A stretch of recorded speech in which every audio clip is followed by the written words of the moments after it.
Hindi ko na magyamong sa nako. Kumakalat na naman ang isang baklang Ano sa nakatulad rin? isang lalaki. Kailan ka ba nagpunta rito? Babae.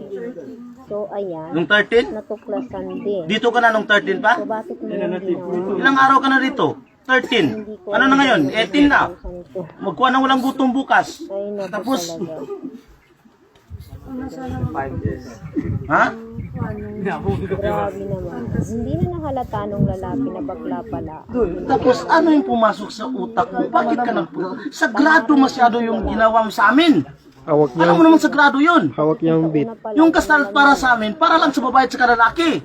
Hindi sa kagaya mo. Bakla pala ito. Di ba? Alam mo ba yun? Ay, naku. Bakit sa dami-daming biktima dito ka pa nagkalat? Meron ka namang queering Christian, pwede naman sa inyo kung ganun lang. Kahit yung Christian, bawal. Hindi. Lalo pa dito sa Muslim na bawal. Tingnan mo yung ginawa mo. Buong mundo siguro.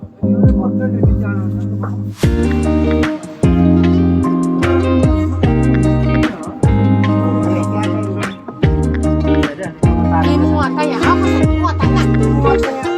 May pinatong sa may bukod tayo ginawa ito yung mga sumulapi. Naba na. Ano?